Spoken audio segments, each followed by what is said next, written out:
FBI agents seized classified records from former President Trump's home at Mar-a-Lago during its unprecedented raid on Monday, including some marked as top secret, according to documents reviewed by Fox News. The judge signed the warrant on August 5th, giving the FBI authority to conduct its search on or before August 19th and in the daytime at 6 a.m. to 10 p.m. The locations to be searched included the 45 office, all storage rooms, and all other rooms or areas within the premises used or available to be used by POTUS and its staff, and in which boxes or documents could be stored, including all structures or buildings on the estate, the warrant states, but did not give authority to agents to search areas between occupied or by Mar-a-Lago members or not used by Trump and staff. The warrant gave agents the authority to seize all physical documents and records constituting evidence, contraband, fruits of crime,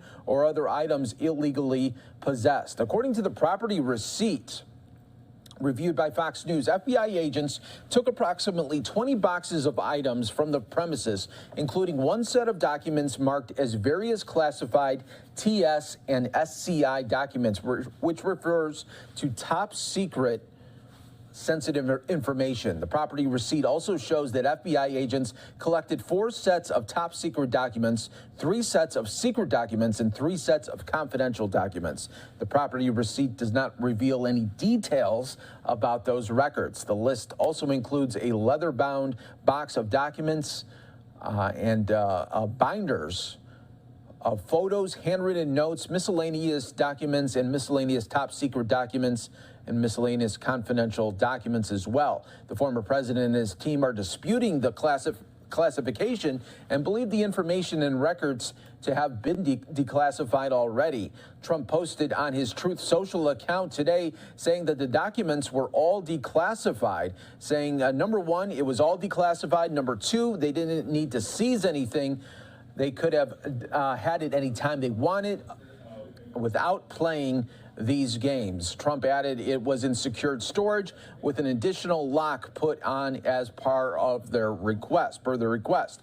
The Biden administration is in obvious damage control, he said also in that statement. Attorney General Merrick Garland said yesterday in a rare public statement saying that the Justice Department had filed a motion to unseal the warrant and property receipt for the search of the residence of the former president of the United States in light of the former president's public information of that search, the surrounding circumstances, and the substantial public interest. The public's clear and powerful interest in understanding what occurred under these circumstances weighs heavily in favor of unsealing. Trump said in a statement just late last night, and he called for the immediate release of the warrant and the property release as well. The former president also touted his current poll numbers, saying that they are the strongest that they have ever been. Garland, during his rare public remarks yesterday, said he personally signed off on the decision to obtain the warrant to search Trump's private residence. Garland also defended DOJ officials and FBI agents against the recent unfounded attacks on their professionalism. I will not stand by silently when their integrity is unfairly attacked. Trump's office received a grand jury subpoena this spring for classified documents he allegedly took from the White House when he left office in 2021. I want to bring in a legal analyst to break it all down for us. We spoke to him already earlier this week and last week, talking about the different situations revolving around Donald Trump and so much more. And this is legal analyst Seth Berensweig. Thank you again for joining us here on Live Now from Fox.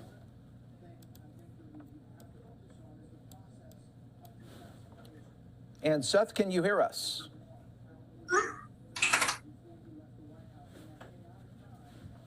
All right, doesn't appear that Seth could hear us here at this moment. We will keep an eye on it, and hopefully he can hear us in just a moment right here on Live Now from Fox. In the meantime, I want to continue to update you here on this story here that continues to develop here. Live look right now at the West Palm Beach courthouse here where this information continues to come out. Fox News reviewing the Trump search warrant They thought they were going to have it come out sometime today, and of course they did now, and we are continuing to review those documents right now and hoping to get it in a hard sheet as well at some time.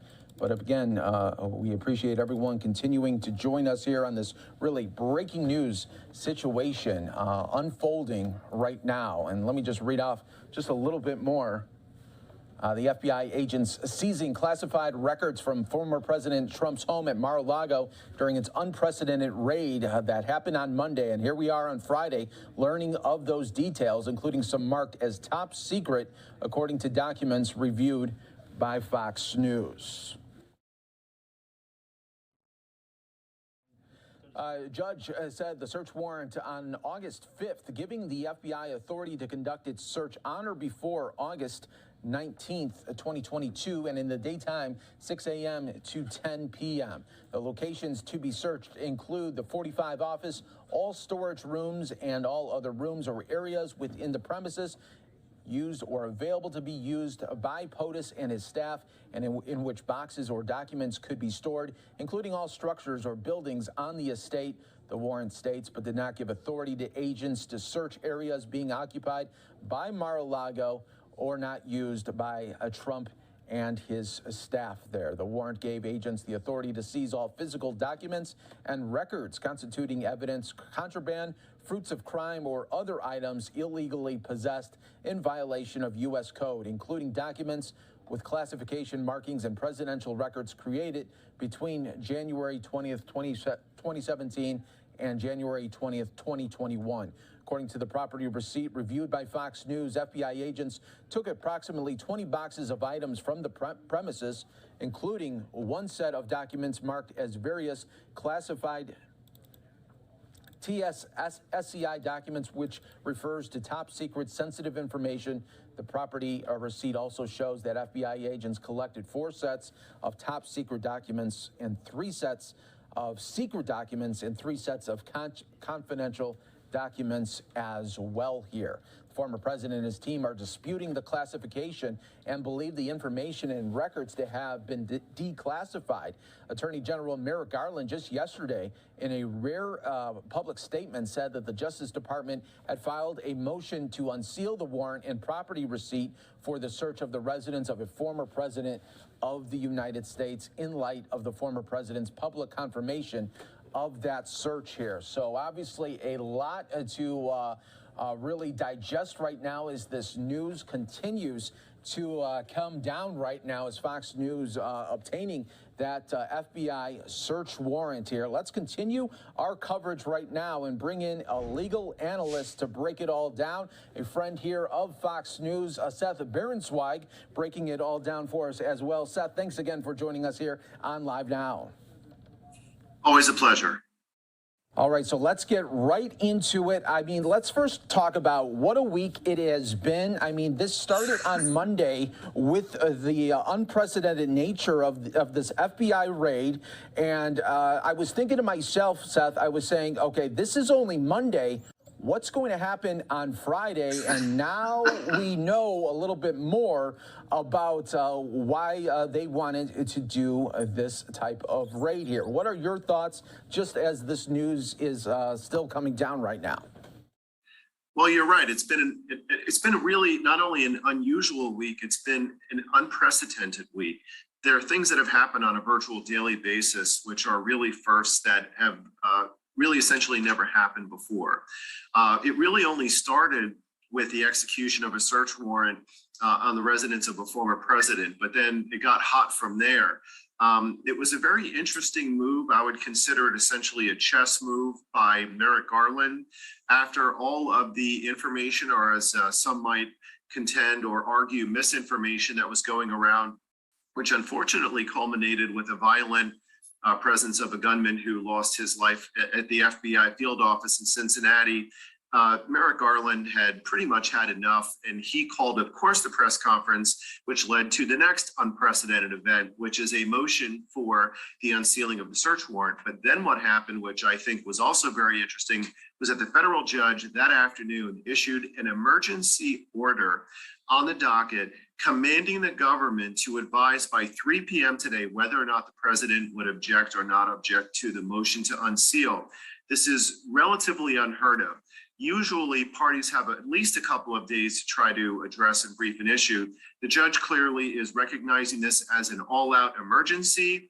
I have been checking on social media. There were indications on Truth Social from Trump that he was indicating he will likely not object. It appears leaning in that direction, and therefore there's probably not going to be an objection, and this is going to come out. And it's very unusual in all of these various aspects, but now we're going to have to digest what happened, what are the facts, what are in these 20 boxes, and how it applies under the law. Yeah, absolutely. There with the Trump statement last night, it came down last night saying that he wants it released there. And so here we go. Just a day after, it was just hours after Merrick Garland put out that statement saying that they were working to unseal it. And now we are getting now that all happening there. So it's been a fast week, no doubt about it here for the former president here. Now, when we start learning a little bit more information about these related documents, some are classified, some are classified as super secret. And when we're talking about these classified information, the Trump and his attorneys are saying that they felt like these were declassified. How is this all going to come out in the wash at the end? Well, I think there's a couple of problems with that contention. And of course, that's going to be one of his defenses. So you're absolutely right. That's something that they're going to raise.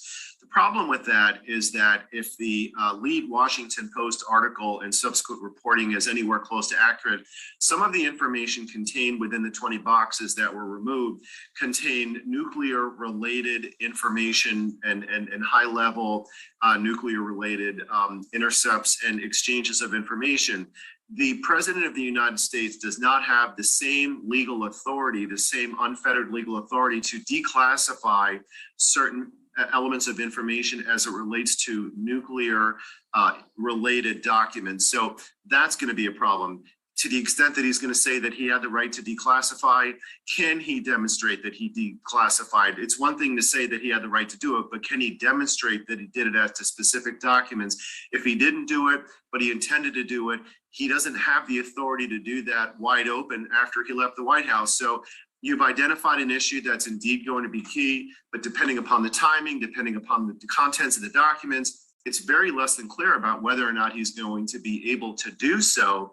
And the mishandling of highly classified information potentially can be a felony up to federal guidelines and under federal law.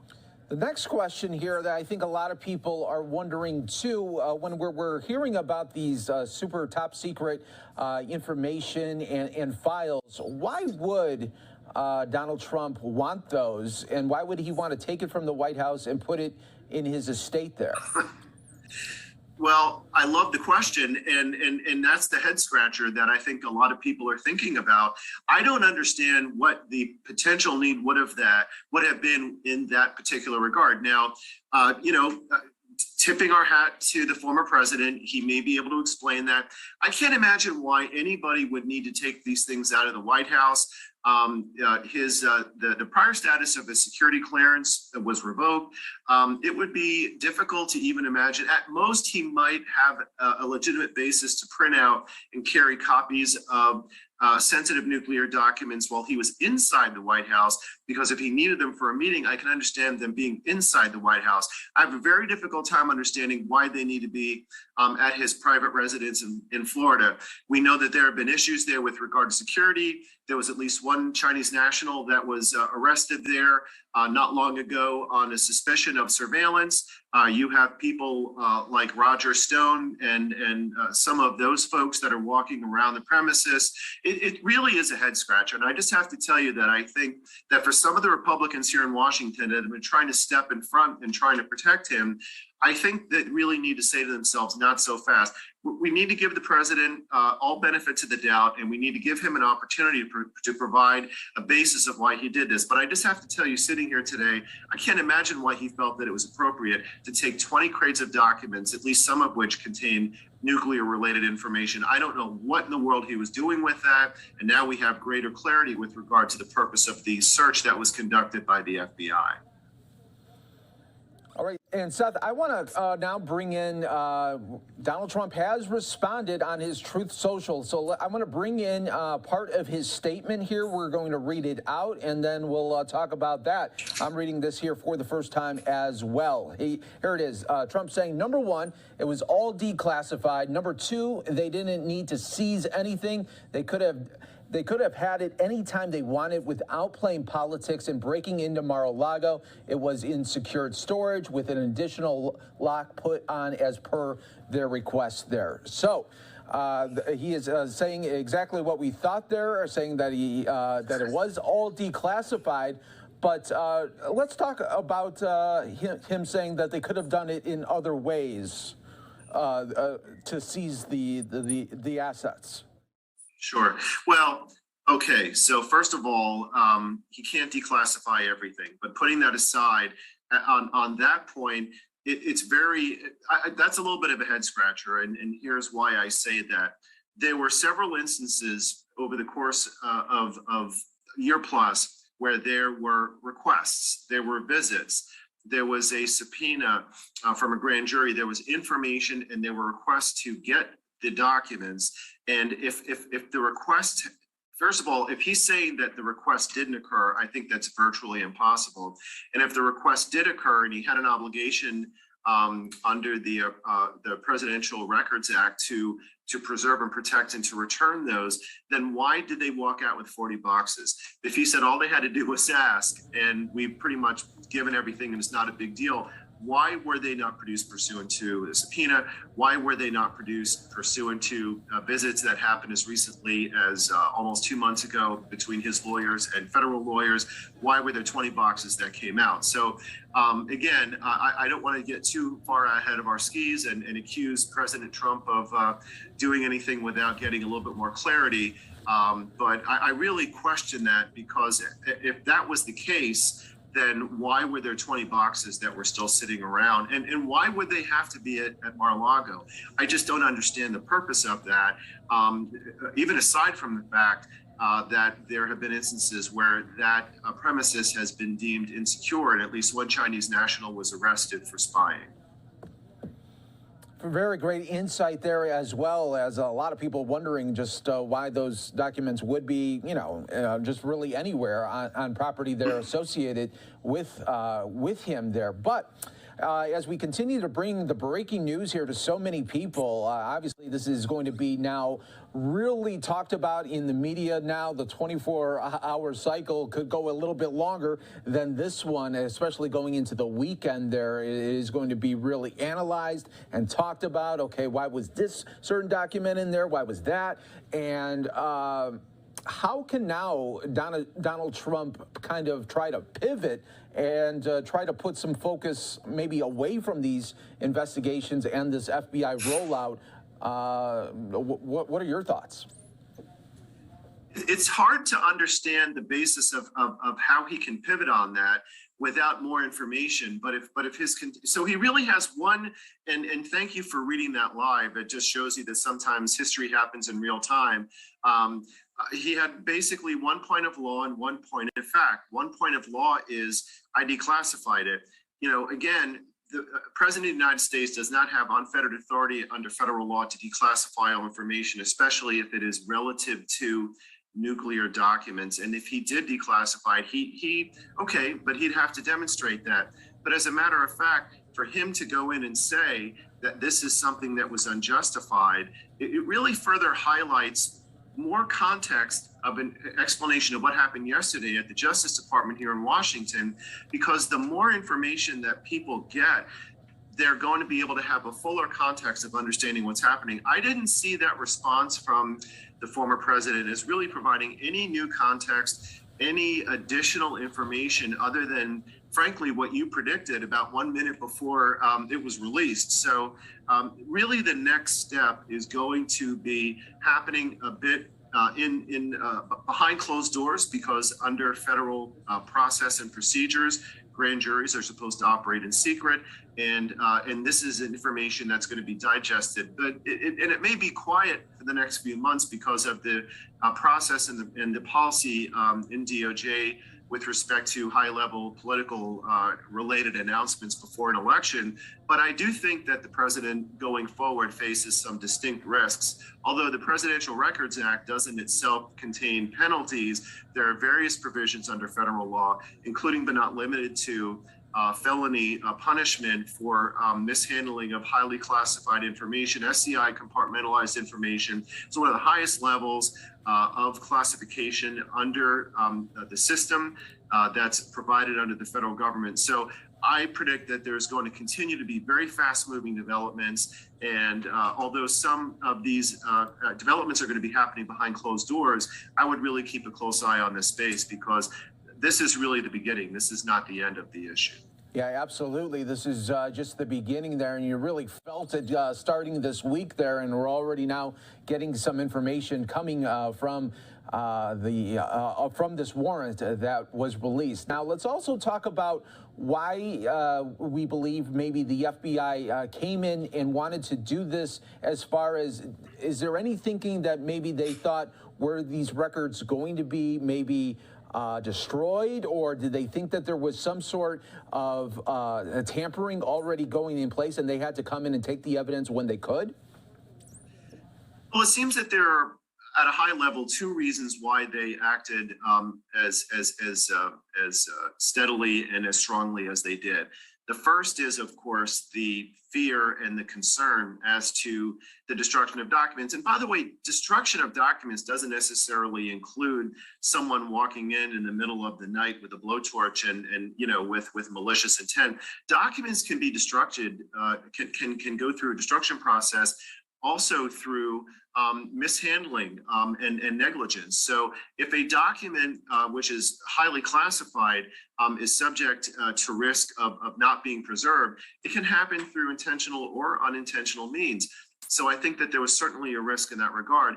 The other concern, secondly, was, of course, that if you had information that was of the highest levels of classification, then those sorts of pieces of information are supposed to be kept in areas that are called skips. These are separate compartmentalized rooms that are frankly not even accessible by regular people like you and me. You have to have certain classification to even walk in the skip. So the very nature and the classification of the documents, as well as all the other circumstances and the inability to be able to make headway despite the requests and the meetings and the subpoena, were really part and parcel of the context of this unprecedented search and seizure. Absolutely. Great insight as always as we continue to break here. The big story there with the warrant there released by the FBI. And now we're just getting some more insight there as well, as there will be a lot of talk and speculation about what could be happening next there. But you're saying that right now, after this moment, we might not hear any chatter for a while. Is that your thinking, Seth? That's correct, because what happens is when the documents get brought in within the Justice Department, which teams internally with the FBI, turns these documents over to the AUSAs, the Assistant United States Attorneys. The AUSAs work with grand juries, and under the rules of the grand jury process, those operate in secret for the protection and preservation of information relative to cases that could lead to criminal charges. So I agree with you that we will have a period of quiet, but I also think that that will happen pretty quickly, because they're going to go through these boxes as we speak. And just because there's going to be a quiet, I think that that's going to really constitute more of the eye of the storm, in that within a couple of weeks, if not sooner, there's going to be more activity. So there's going to be more coming up right around the corner. And my last question, Seth, here is we, for all viewers that are just joining us here on Live Now from Fox, we continue to break down the big news there of the Fox News obtaining the FBI warrant there for the former President Donald Trump. But last question, Seth, that I wonder, do you think they might go a little bit faster, the DOJ, with possible charges if it does come to that? Because, well, there is the whole opportunity for Donald Trump to say that he wants to run for 2024, and if they do it after the fact from that, would it almost seem like now it is turning political, and that's the last thing that they want to be contrived from? Well, I agree with you that the Justice Department, per its policies and practices, always tries to practically contort itself into a pretzel to try to avoid some kind of an appearance of political motivation. Now, of course, when you're dealing with this highly charged environment, good luck with that, because especially when you're dealing with this former president, he's not going to be bashful about trying to portray a political context or reaction. But the reality of this is that this is a fully staffed investigation where the resources of the United States Department of Justice are diving into this as we speak.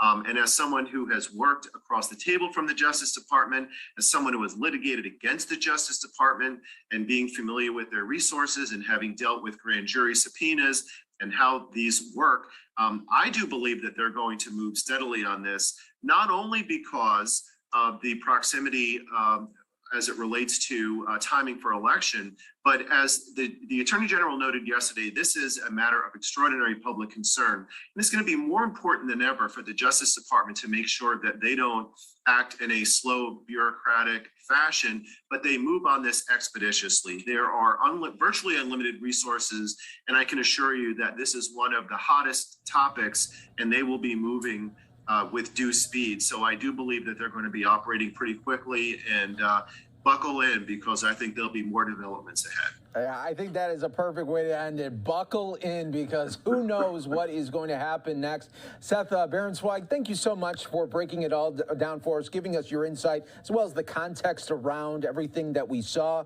this week. It really was something in history that was playing out in real time, and then you just didn't know where it was going to go next. But it's so amazing to see. From Monday, we hear about the raid, and now Friday, today, it's almost like a bookend of now we're learning of what the documents taken there. It's quite extraordinary. A week in history. The old saying is that, news is the first draft of history, and we're talking through it in real time. So indeed, a historic week here in Washington and for the nation as well.